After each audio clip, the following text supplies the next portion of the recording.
Gigantes Podcast. Baloncesto hablado. Hemos dejado como una media hora para un turno de preguntas o de comentarios que algunos de vosotros pues, nos queráis hacer. Suponemos que algunos de vosotros, pues oyentes del programa, o en líneas generales sobre, no sé, baloncesto mundial, NBA, la situación que a vosotros se os ocurra. Va a estar por aquí, no sé si Arantxa o Sergio. Sergio va a estar, Sergio Rabinal, nuestro gran asistente, para que, bueno, pues alguno de vosotros podáis preguntar en este turno de media horita, que es lo que queda. Así que animaos, alguno, venga.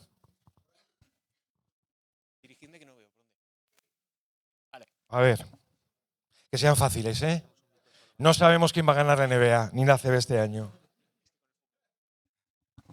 Bueno, gracias por esto, de verdad. Ojalá que haya muchas más. Hemos tenido al Chacho, que es un representante de una generación maravillosa, pero que yo creo que también ha podido serlo porque tuvo oportunidades. Ahora, entre las universidades y otras cuestiones, es muy fácil que perlas o diamantes en bruto se vayan muy pronto. No se sabe, por ejemplo, qué va a pasar con Hugo González, no se sabe qué va a pasar con Ndiaye. Yo no sé si le veis algún tipo de solución o qué se puede hacer en Europa y en los clubs, en este caso españoles, para poder al menos, pensando egoístamente, no solo en su carrera, porque bueno, a mí si al final ellos se van y terminan siendo lo que prometen, de puta madre, pero para que al menos un par de años o 3 pudiéramos disfrutarles aquí, igual que disfrutamos de Doncic, pero claro, esos son casos muy particulares y que por desgracia no ocurren todos los días. Bueno, influye mucho, estoy muy de acuerdo con lo que dices, la verdad, pero influye mucho, en primer lugar, yo creo, el lado emocional del jugador, es decir, qué tipo de carrera quiera llevar, qué tipo de salto o cuándo lo quiera dar. Pero sí que es cierto que compites en una desigualdad tan grande de condiciones y va a ser todavía mayor. Es decir, hay una desigualdad enorme a nivel económico, por supuesto, es insalvable. Lo va a ser todavía más con el nuevo acuerdo de televisión en Estados Unidos. Y luego al jugador, y lo ha contado Sergio también, al jugador el sueño le mueve jugar allí, jugar donde estén los mejores. Y los mejores cada vez están antes allí. Entonces, el club español compite en una desigualdad muy compleja que solo se puede equilibrar, yo creo que si ese jugador quiere pues, empezar su carrera o ser recordado en ese equipo que le da la oportunidad, ¿no? Pero en cuanto a niveles, en cuanto a recursos, es que yo creo que es tan grande la desigualdad que no puedes competir, porque no es que se vaya reduciendo, sino que se va aumentando con el paso de los años. La NBA, la expansión de la NBA por los continentes al final es imparable y no te hace más que pues poner más difícil al club nativo, al club formador, ¿no? Que es un poco lo más injusto en todo esto, que determinados jugadores que tú estás moldeando 5, 6, 7, 10 años llegan con 19 y son tan buenos que se los llevan, ¿no? Y se te escapan de las manos. Pero me temo que al final, para el club europeo formativo, es una situación muy, muy compleja de resolver. No, poco más que añadir a lo que dice Andrés. Esta pregunta creo que nos la hicieron también en un especial de preguntas. Yo como espectador todavía europeo sigo creyendo que la formación aquí, que madurar ese año 2 pueden ser muy, muy importantes, porque luego se tienen que dar las circunstancias ideales.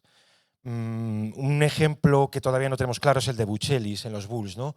Que tiene y que despunta, claro, pero tienes que tener unas condiciones muy determinadas. Pero el hecho de poder madurar en un baloncesto que allí saben que es mucho más táctico, más oreado, más cocinado, ayuda mucho y ayudaría. Y a mí me gustaría que las elecciones, no solamente los elegidos en el draft como tal, también los undrafted, que cuando se diera ese salto, pues tuvieran un mayor pozo, porque luego, en el caso de que te pegues el trastazo allí, es muy duro, muy duro. Y un detalle que hemos tocado también con Sergio es el hecho de volver. Oye, cuando vuelves de la NBA, bueno, aquí te saldrás a las primeras de cambio. No, hay una adaptación a una élite muy diferente, que es lo que le ha ocurrido, por ejemplo, a Juancho, que ya ha tardado, digamos, un año en volver, también en un entorno de lujo, pero que al principio parecía que no, que se perdía. Y es muy, muy, muy importante el timing, digamos, del salto. No sé si alguna más. Bueno, alguna más, no, un montón, porque es que si no, a ver cómo llenamos esto. Bueno, lo primero agradeceros el podcast, porque para nosotros, para mi hijo y para mí, es nuestra día favorito de la semana, el lunes, lo esperamos y lo escuchamos juntos siempre. Y luego, yo soy profesor de música y una de las cosas que más me llama la atención es lo cuidado que es el audio, ¿no? Antes estaba sonando Song for My Father de Horace Silver, bueno, tanto la edición, los efectos, todo me parece que os lleva a otro nivel, o sea que está mucho más cuidado que en el resto de los podcasts y quería saber de dónde viene, quién lo hace y de dónde viene, ¿no? Ese gusto por ese acabado tan fino. Muchas gracias.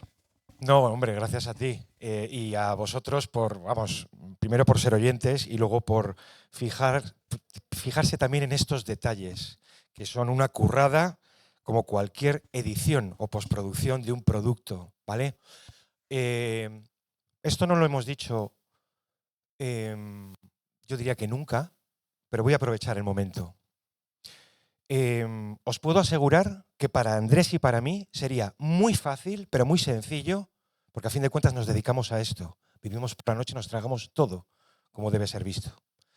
Sentarnos un día a la semana y hablar de cosas. Oye, qué mala noche los Rockets. Sí, la verdad es que sí. Hay que echar a Udoka. Perfecto, muy bien. De verdad que llenamos una hora con una facilidad pasmosa. Sin embargo, tenemos la sensación de que eso sería estafar al usuario. Es decir, nosotros manejamos un estándar que gustará más o menos, pero es un estándar de tipo profesional, ¿vale? Es decir, podemos tardar meses para esperar una respuesta por una consulta. Cuando la tenemos, vamos con ese programa que teníamos en la nevera. Ese es el nivel muchas veces pues, de detalle o de trabajo, eso cuesta mucho. Ese es nuestro ideal, ¿vale? Vivimos en una jungla, mediáticamente hablando, nosotros jamás entraremos en lo que los demás hacen, me parece fantástico que haya absolutamente de todo. Nosotros únicamente tenemos claro lo que hacemos nosotros y esta es la identidad que manejamos, porque creemos que nos debemos a las personas que están al otro lado, que cuando escuchen algo, el otro día pues, hacemos un programa por Ludort y el primer comentario en iVoox era, venga, a ver, un programa por Ludort, ¿pero dónde vais? Pues sí, pues efectivamente esa persona tiene un historión como cualquier otro. Pues todos los jugadores son un folio en blanco que hay que llenar. Entonces, eso es básicamente, perdón Andrés, lo que hacemos nosotros. Sí, yo creo que al final, por intentar sumar un poco más, yo creo que lo que tenemos los dos es una gran responsabilidad en lo que hacemos. Entonces, eso nos lleva tanto a nivel de contenido, que ya lo conocéis, como a nivel de audio, ¿no? Al final es una obsesión, ¿no? Quizás de que cualquier matiz sonoro, si puede sonar mejor, o si la música es más apropiada, o los cortes, por ejemplo, de películas que se encarga Gonzalo de buscar, al final son muchos pequeños detalles que a nosotros nos gusta mucho cuando nos los decís, ¿no? Porque decimos, joder, se están dando cuenta de esto, ¿no? Y al final es simplemente eso, es una cuestión de responsabilidad que nosotros tenemos con vosotros para que lo que podáis escuchar, lo que os podemos dar nosotros, sea algo distinto a los demás, ni mejor ni peor, distinto.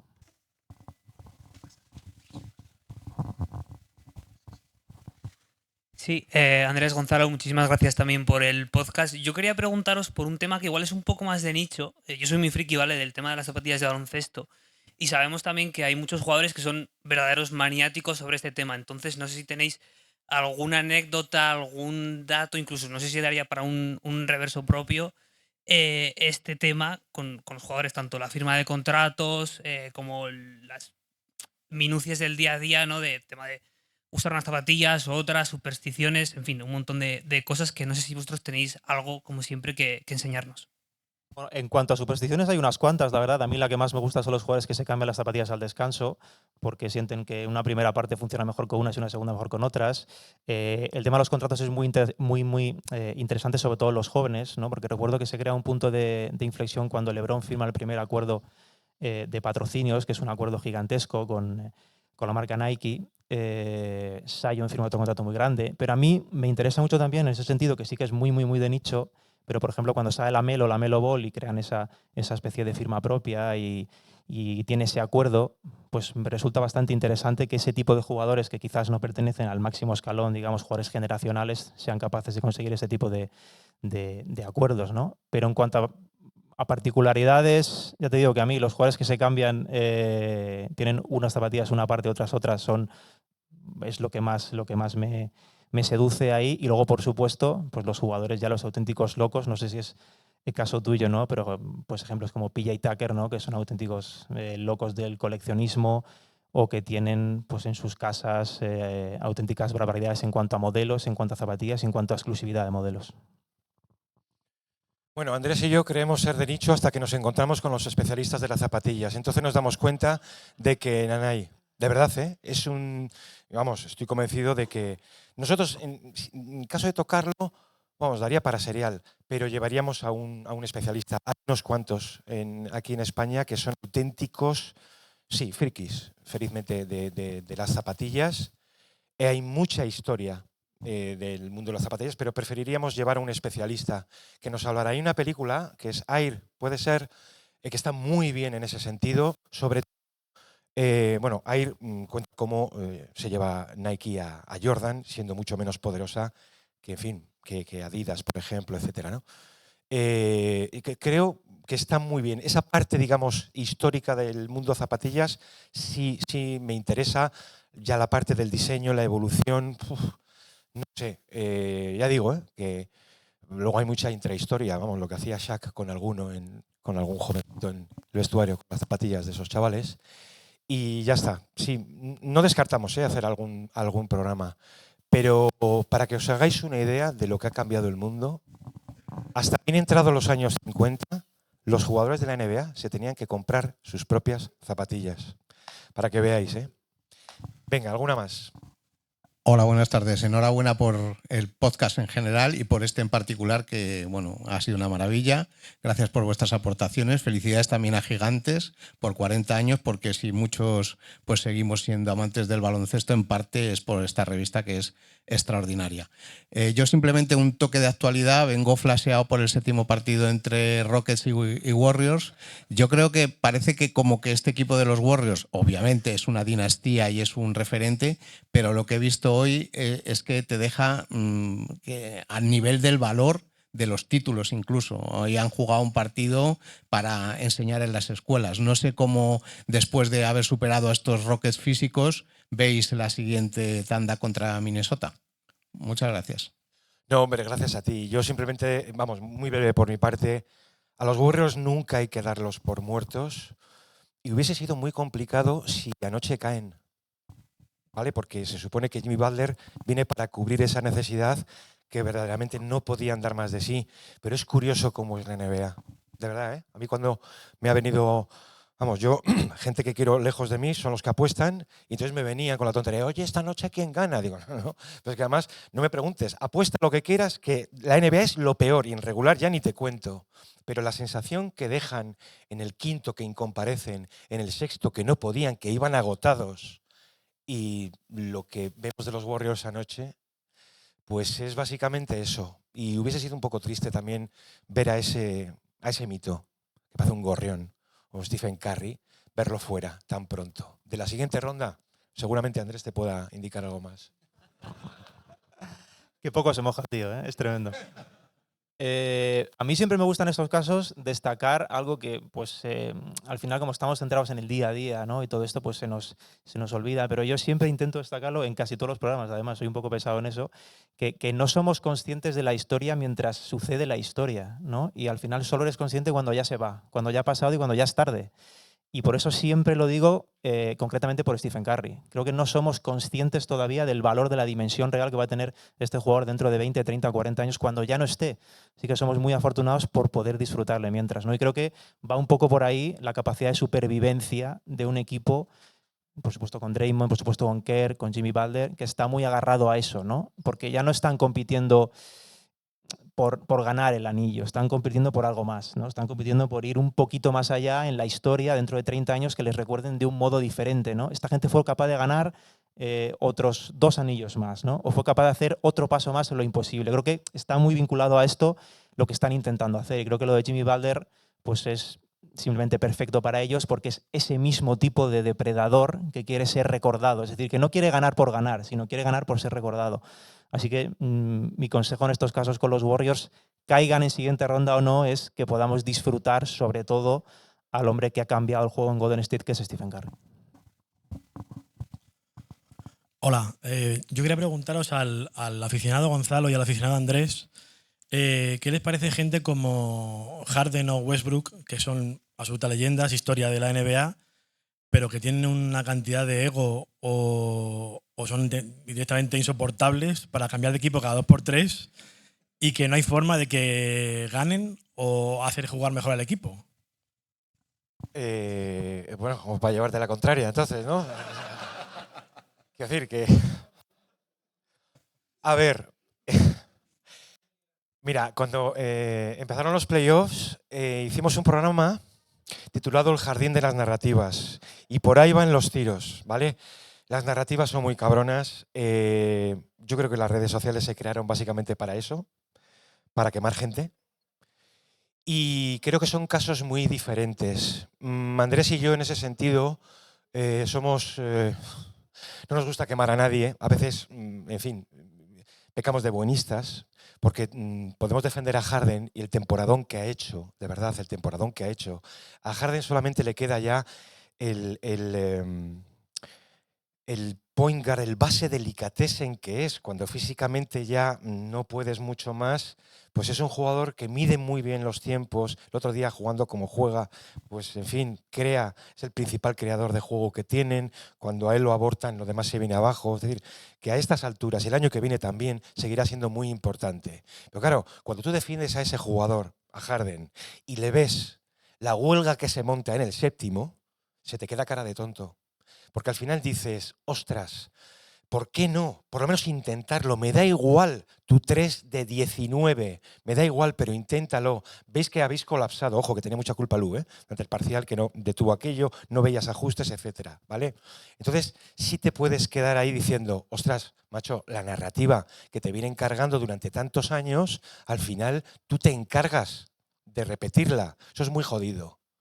Ahí es donde Westbrook nunca falla. A Westbrook le va a dar igual un 1 de 72. Es un tipo que tiene 3 muros delante y los va a romper a cabezazos. Pero claro, esa es la aventura y el juego pendular de Westbrook, que puede ser una gran ayuda o directamente el motivo del suicidio general. ¿Vale? Eso es así, pero a mí los jugadores veteranos, de verdad, de este... Por ejemplo, la actitud de Westbrook me parece admirable. Me parece admirable. Y muchas veces sufres por él, en fin, contra los Timberwolves tienen un partido terrible, aquel final, que es para mandarlo al patíbulo. Pero luego empatizas mucho con él en partidos como el del otro día, ¿no? Y al mismo tiempo, con Harden se te cae un poco el mito. Pero, insisto, yo y Andrés ahí coincidimos mucho en que los jugadores, particularmente veteranos, que lo han visto un poco todo, seguir intentándolo de algún modo sin robar o estafar a nadie, pues nos parece de verdad una muy buena noticia, porque un día los echaremos mucho de menos y solemos quedarnos, Andrés y yo, con lo bueno que han dado. No quiero hablar de picos de rendimiento, pero en el caso de Harden sobran las palabras y la temporada 2017 de Westbrook es un absoluto escándalo. Yo por sumar algo más, yo creo que son dos jugadores que durante buena parte de sus carreras no han sido entendidos. Y eso ha condicionado mucho la opinión pública. Harden atraviesa un estigma muy grande y Westbrook pues casi mayor, ¿no? Pero para el caso de Westbrook, yo recomendaría indagar un poquito, aunque sea, ¿no? Nosotros hemos tocado alguna cosa, ¿no? Pero, por ejemplo, la relación que tiene Westbrook con Jokic, sobran las palabras, ¿no? Como es, ¿no? Y cómo bendice Jokic a Westbrook en su equipo, eso ya es una señal de que hay algo de ese Westbrook compañero, de ese Westbrook que se sacrifica, de ese Westbrook que sigue siendo una cabra loca porque lo va a ser toda su vida, pero es tu cabra loca, y cómo lo acepta, pues me parece una señal bastante significativa de lo que vale como jugador y como compañero ahora mismo, ¿no? Y creo que Harden es un caso un poco distinto, porque Harden, a mí particularmente, pareciéndome que tiene más pico, ¿no? El pico de Harden es un poco mayor que el de Westbrook en cuanto a calidad sobre todo, pero es un jugador que el contexto le ha resultado mucho más difícil. Es decir, es muy difícil poner a Harden en un contexto que no sea dárselo todo, como sucedió en Houston Rockets, y que se sienta a gusto, ¿no? Por eso las etapas con Harden nunca han solido terminar demasiado bien, por un sentido u otro, porque es un jugador que necesita ser él el contexto, ¿no? Y que todo circule a su alrededor. Con Westbrook, durante una parte de su etapa lo fue, pero durante esta etapa yo creo que pues tanto Gonzalo como yo creemos un poco más en ese Westbrook compañero, que ya no es ese superestrellón, y es un jugador que tiene mucho más valor del que yo creo que se le da ahora mismo. A ver. Buenas, Andrés, Gonzalo, gracias por este espacio. Yo os quería preguntar un poco por los futuros prospectos españoles que vienen, ¿no? El caso lo más reciente es Hugo González, que van al draft, Izan Almansa también, o Baba Miller, o Ada Aymara. Un poco vuestra opinión sobre estos nuevos jugadores que vienen españoles. Hace poco creo que también nos preguntaban, no sé si era por el caso de Hugo González, todos tienen un talento especial, pero sí creemos, yo no sé hasta qué punto hay relevo, seguramente lo haya, pero ahí es probablemente, hablo por mí, donde más me gusta guardar silencio, porque sinceramente no lo sé. Yo vengo de una generación en la que los jugadores que iban a dar el salto tenían un pozo en el baloncesto nacional, ¿vale? Y esto es lo que ahora mismo pues, ha cambiado. ¿Cuál es el origen? Etcétera. No lo sé. Pero vamos, particularmente, me parece que todos tienen ese potencial y al mismo tiempo no hay un diferencial muy grande. El caso que vimos, por ejemplo, con Núñez, que parecía que... O sea, es un riesgo siempre muy, muy, muy grande. El caso de González, pues no sé si fue en redes o en algún programa de preguntas, que tenga la mejor suerte del mundo, pero yo particularmente preferiría verlo aquí mínimo un año más. Yo creo que en cuanto a jugadores formativos, además, influye mucho, o no lo valoramos o se nos olvida a veces, ¿no? Pero el salto a nivel físico, a nivel de ritmo de juego es muy, muy grande. Yo recuerdo siempre unas palabras de Ricky cuando charlamos con él, nos dijo, no, es que yo lo que más he notado es que allí todo sucede mucho más rápido que aquí, ¿no? Aquí tienes un segundo y allí tienes 2 décimas, 3 décimas, ¿no? Eso cambia mucho la película para un jugador que se está creando aún, y creo que por eso es tan difícil ver qué tipo de jugador va a llegar más alto. Yo particularmente tenía una sensación o una vibración muy positiva con Ethan, pero fíjate, Ethan, el último año y medio, es decir, parece que no ha seguido esa evolución porque es muy complicado. Es muy complicado tener una evolución lineal también. Entonces, es bastante imprevisible, ¿no? Yo siempre recomiendo, al menos con los jugadores exteriores, tener un poco más de paciencia porque me parece que ser un base en Europa o ser un manejador de balón más que base aquí y serlo allí son 2 mundos totalmente diferentes, son 2 universos diferentes. Tomar las decisiones, el juego es más rápido, los rivales son más rápidos, los tiradores son mejores, en fin, es como una readaptación a lo que tú has estado jugando durante toda tu carrera, ¿no? En el caso de los hombres altos, como ahora ya prácticamente hacen de todo, pues se les podría equiparar un poquito, ¿no? Pero yo sí que recomiendo tener un poquito más de paciencia. Ethan es el que a nivel físico a mí sí me sugería una traslación más fácil allí, pero es evidente, ¿no? Y ligándola con la pregunta primera de todos, ¿no? Qué bien le vendría, por ejemplo, a Hugo estar un par de añitos más aquí para formarse y poder llegar siendo un poco más competitivo allí. Buenas noches, por aquí. Lo primero, daros las gracias, me parece increíble estar hablando con vosotros después de tantos años, escuchándoos y leyéndoos, o sea que me parece una pasada. Lo segundo, daros las gracias, pues yo soy maestro de primaria y estamos empezando a meter a los niños en el mundo del podcast. Y siempre os pongo a vosotros como ejemplo de algo bien hecho y con profesionalidad. Intento poner trozos de vosotros en clase para que los niños lo escuchen y vean el gran trabajo que hacéis. O sea que os agradezco mucho también por esa parte que me hacéis más fácil mi trabajo. Y luego yo soy si hay algo de nicho, es ser de los Knicks. Y yo soy de los Knicks. Entonces, yo quería preguntaros, ahora está mucho de moda, en el mundo de Knicks se está dando mucho de que Jalen Brunson es el jugador que nunca se ha puesto la camiseta de los Knicks, que es el mejor de todos. Yo digo que en los últimos 26 años ninguna pareja de bases ha funcionado mejor que Charlie Ward y Chris Childs. Entonces, si venimos de ahí, obviamente Brunson tiene que ser el mejor que se ha puesto la camiseta de los Knicks, ¿no? ¿O hay que esperar un poco todavía? Esa es la pregunta. Muchas gracias. Bueno, me encanta que te sigas acordando de Charlie Ward, me encanta. Pero no hay ningún tipo de color, no hay ningún tipo de color. Yo creo que Brunson, hilado un poco con lo de Curry, es un jugador del que los Knicks, los aficionados, os vais a acordar durante muchos años, ¿no? Creo que no se ha visto nada así y puede rivalizar incluso echando la vista un poquito más atrás y con bases más legendarios, ¿no? Así que creo que ese es el nivel y sobre todo, más allá de ser un buen jugador o no, porque hay muchos buenos jugadores o malos, hay grandes estrellas, otras menores, pero sí que hay jugadores que cuando la presión crece son los que marcan la diferencia. Y Brunson tiene ese gen, que hay muchos jugadores que o lo tienes o no lo tienes, y Brunson lo tiene. Y creo que eso le coloca en un escalón bastante diferente a cualquier jugador. Yo creo recordar que hace un año y medio así, antes de que jugaran los playoffs del año pasado, ya dije que me parecía el mejor jugador de los Knicks en este siglo, por encima de Carmelo Anthony. O sea que ahora imagínate, y lo que le queda. Creo que Brunson es un jugador que va a pasar a la historia de los Knicks. No, 2 cosas rápidamente. Enhorabuena muchísimas gracias por la parte de los niños de primaria. Luego la has hundido todo con los Knicks, porque habría quedado muy bonito.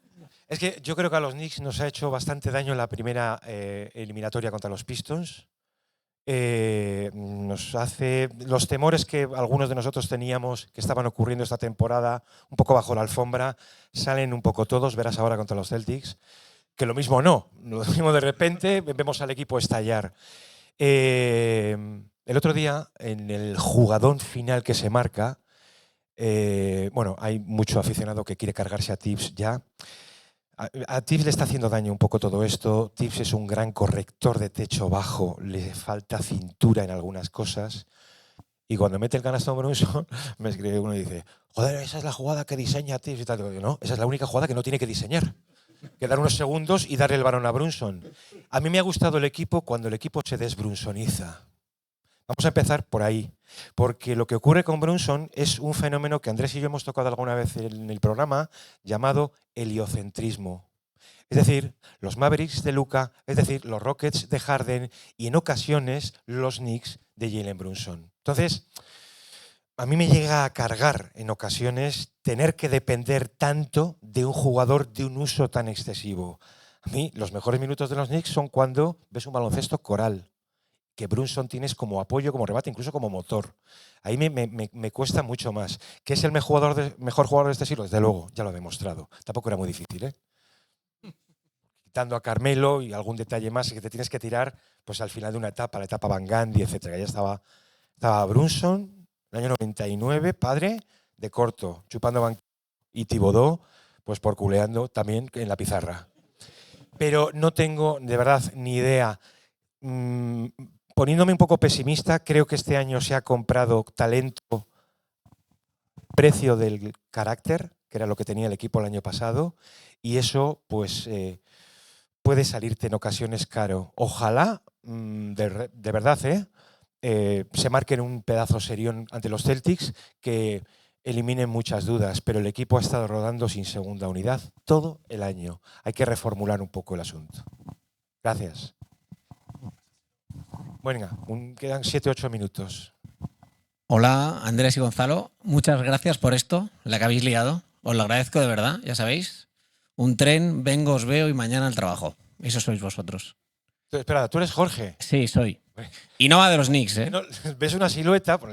Es que me han puesto el foco aquí, vale. No me veis. Vale. No va de los Knicks la pregunta, ojo, ¿eh? No va. Va un poco de palo a Jalen Green, de los Rockets. ¿Apunta a ser el nuevo Bradley Beal? Y quiero salseo, ¿eh? Yo pregunto para el salseo. A medias tintas no. Yo creo que le he tenido menos fe que Gonzalo a Jalen Green, pero me parece uno de esos casos de un pico muy alto y un suelo muy bajo. Y a mí no me gustan ese tipo de jugadores, ¿no? Creo que me gusta algo más estable o algo que tenga menos pico pero más consistencia. Tampoco creo que sea justo centrarse un poco en Jalen Green por lo que ha pasado en Houston. Houston me parece que merece una ovación por lo que ha hecho este año, por llegar a un 7º partido contra los Warriors. Me parece que ha sido una temporada increíble. Y Jalen Green ha demostrado en esta serie lo que es Jalen Green. Un jugador que te puede ganar un partido, un jugador que desaparece en otros. Particularmente me dices, yo no creo en él como primera estrella, desde luego, y no lo querría como segunda. Pero ya te digo que en el caso de que las cosas salgan, cuadren, hablamos de jugadores muy jóvenes. Y esto va también ligado a lo anterior. Yo no creo nada en evoluciones lineales, no creo nada en evoluciones que va siendo un poquito mejor. Hay jugadores que de un año a otro pasan a dar un salto cósmico, ¿no? O les pones en otro contexto, o llega otro entrenador y parecen otros jugadores, ¿no? Eso le podría pasar a Jalen Green, que es muy joven, pero particularmente a mí lo que me transmite es ser un jugador con el que no puedes ganar un campeonato como primero o como segundo espada de momento. No, muy brevemente, sí. Yo creo que Jalen Green explica muy bien lo que son los Rockets. Son una unidad de combate a las que le falta anotación como tal. De hecho, veíamos una estadística que cuando Jalen Green se va a mínimo 30 puntos, el récord creo que era desde marzo del año pasado 15-1, 16-1. Es la importancia y nos explica un poco por dónde va a ir el verano de los Rockets, que deberían ir a por un estrellón o por lo menos más poder anotador. Pero ya está. Jalen Green, nos han preguntado también varias veces por él. Tiene momentos, el mes de marzo, que se marca el año pasado, es de estrellón de primer nivel, pero luego se disuelve como un azucarillo, que es lo que le suele poner del hígado un poco a Udoka. No tanto en ataque, que le da libertad, como su rendimiento en defensa, como haría con cualquiera de nosotros, porque Udoka parte su baloncesto desde atrás. Últimas dos. Venga.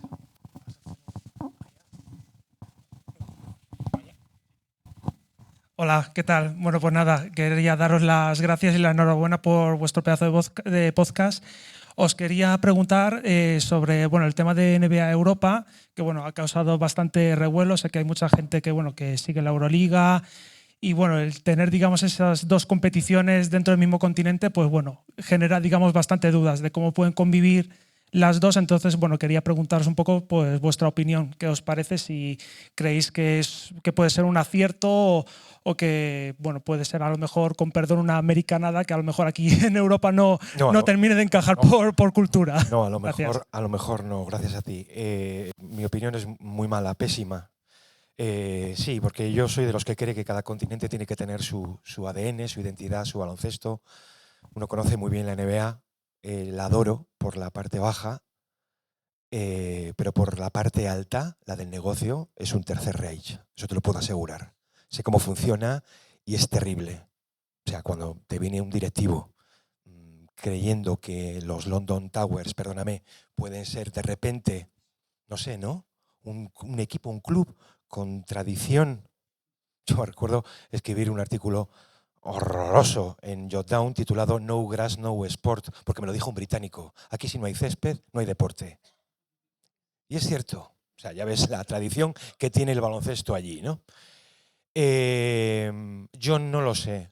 Para gente de mi generación estamos muy hartos de lo que viene ocurriendo en Europa, insisto, en el mundo del baloncesto, donde su baloncesto es tan valioso, pero llegaron a jugar 2 Euroligas a la vez.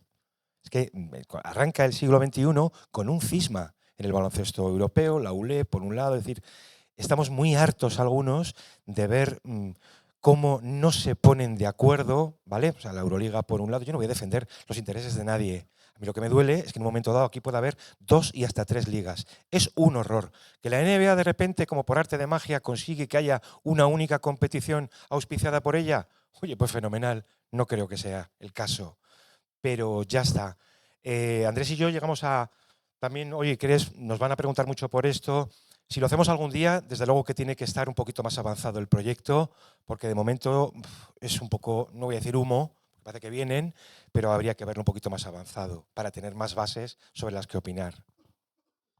Para mí lo más interesante aquí es el choque entre negocio y cultura, que es lo más evidente, aunque también te digo que cada vez hay menos cultura aquí y más negocio, con lo cual eso es lo que facilita un poco la expansión de la liga.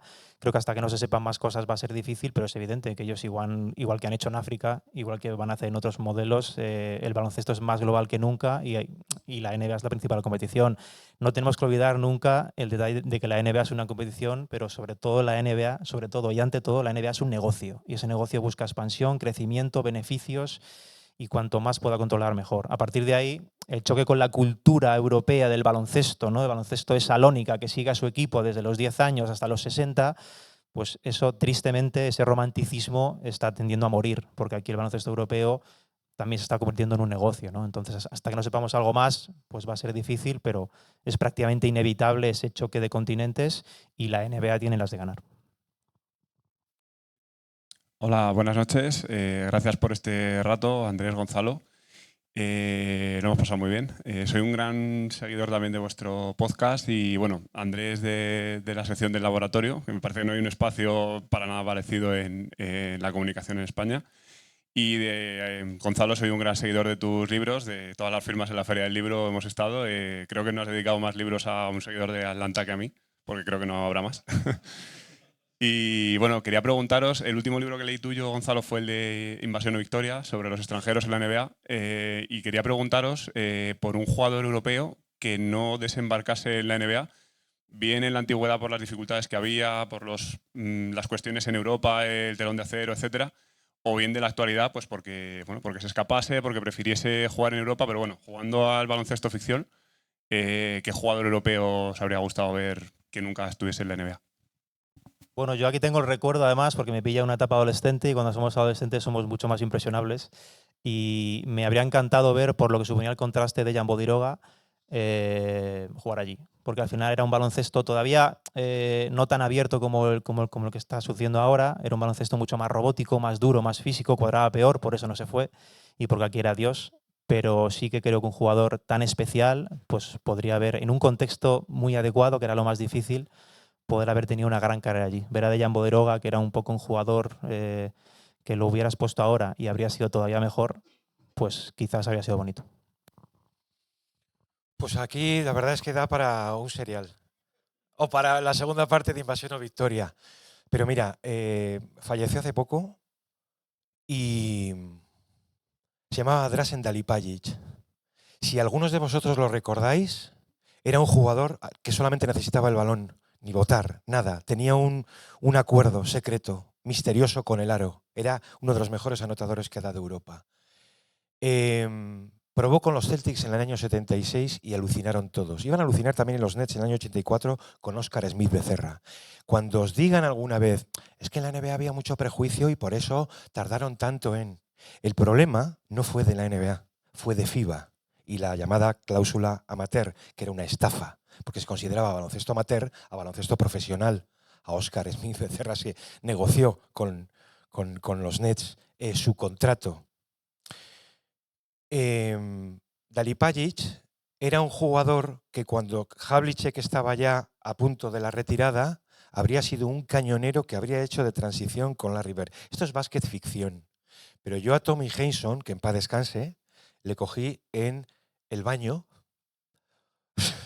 del Life of Center, ¿no? Entonces el hombre tenía, en fin, un octogenario gigante, una montaña, me miró con medio ojo, ¿qué haces aquí este tío? Y yo le dije, si recordaba la prueba que un yugoslavo y tal, entonces se quedó sorprendido, a mí me pasa eso mucho, pues de repente a uno de estos señores le decías, oiga usted, en aquella prueba con Giannakis en los Celtics en el 82, tal, me miraban así, y alguno pasaba de ti, pero alguno se quedaba un poco, entonces me lo dijo él, dice, qué talento tenía, nos dejó a tener, fue el mejor jugador del campus, estamos hablando de que había 29-30 jugadores, 2 de los cuales terminan en el roster, y era muy difícil porque siempre había alguna pega por aquí. Viene el servicio militar en la antigua Yugoslavia, viene esta cláusula que os digo, o viene una serie de cosas de que no lo veían claro.